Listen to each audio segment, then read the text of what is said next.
I'm back, yeah, I'm here to cater to you. What's up guys, it's Heather LeBas here, and I'm back to give you another fabulous art tutorial, and I'm so happy to be here filming another video for you guys. If you've been watching this channel for a while, you guys know that one of my favorite things about drawing is shading.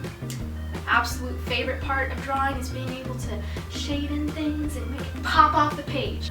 And I was thinking to myself, what better video to put out for you guys than to share my favorite blending tools and also share with you where I use these little shading tools in my drawings so you guys can take away a little piece of this information puzzle that I'm trying to offer you. Are you ready?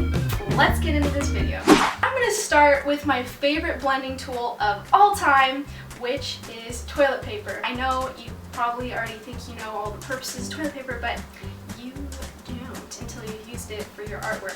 It's just graceful the way that it works. This thing smooths everything out into glorious heaven. And it's perfect when you're trying to draw skin or smooth areas out and make it sfumato. Moving on to a similar but not my favorite thing to use, tissue paper. Now, you might be thinking, what's the difference between tissue paper and toilet paper? They're honestly quite similar, but there is a different feeling that you're obviously going to get holding the tissue, the way it's going to feel on your hand, versus the toilet paper. And sometimes it's actually very fun to mix it up when you're drawing to keep it more exciting for you. I know that was a question on my channel recently, was how do you keep excited about the drawing process and not get bored with it? And I think one of the ways that you can do that is by experimenting with your tools and not using the same thing every single time, except for toilet paper because it's my magical unicorn fairy maker. The next thing that I enjoy using for blending would have to be a paper towel. Now, I don't really use the paper towel that often, but when it comes in handy is when I'm working on blending larger areas, and I'm using that mostly when I'm working with charcoal, not so much with pencil. But what I do like about the paper towel is it has a way of keeping the dark tones still dark for the most part. Now onto another one of my absolute favorite things to use. I know the last two were kind of whatever, but I want to give you a range of different things to spark your interest because something might work for you better than it works for me, so I just want to give you guys some ideas. I love using these cotton rounds. If you're a guy and you don't know what these are, they're what girls use for either cleaning off makeup or taking off nail polish. They are not the same thing as a cotton ball. A cotton ball is going to be a lot more challenging to work with because that little fluffy bunny tail thing is just going to hop all over your paper. It's not going to be as good and helpful as this little guy. When I'm using it for my charcoal, I especially love it because I will dab and create texture when I'm using this bad boy. So I have to mention this because I know that if it's missing from my video, people are going to be sad-faced and confused. Most artists have this in their kit. But between you and me, I don't really use these very often. This is a chamois cloth. Chamois cloth, really? Does it have to be? It's such a dumb name. Yeah, so it'll look like this, and by the time you're done using it, it will look like this. It does have a nice texture to it, but look at this. It's so dirty. Yeah, I hate this. But when I do use it, guys, I am using it to tone my paper, and it does do a good job of doing that. I should give it some props for that. Back to my good old faithful tools that are just found around the house. Q-tips. Q-tips, Q-tips, Q-tips are the answer to all of your problems. Not really.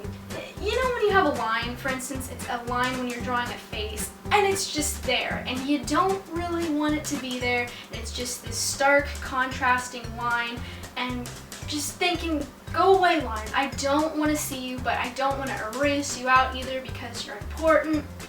That's where your Q-tips will come in, and you can nicely fade out that edge of that sharp line. It comes in a lot of handy too if you're doing portraits and you're working on that shaded area with the nose. You know what I'm talking about. That part is tricky whenever you're drawing portraits. That shaded shadow that's in a lot of photographs that you're drawing from. This thing will do the trick because it's going to give you that nice I have 2 more to go through, and I'm kicking myself right now because I feel like I'm going to leave something out, which I probably will. Alright, last but not least, these little tools. I'm sure you've seen them before. Don't be scared. This is just the way it looks because I put tape on them, because I wanted to be able to tell the difference between my tools that had charcoal and my tools that had graphite on them. Smart idea, even though this tape kind of sucks. But anyways, these are blending stumps, and this is Little Tortillon. I know, I'm probably pronouncing the name wrong. Heckle me in the comments. I don't like using blending stumps that much unless I'm working with charcoal and it's a larger portrait. But for the most part, I don't use these guys. Unless, again, I'm working with a larger image, in which case they come in handy. So let's focus on this guy, my tortilla. That's what my friend and I called it, tortilla.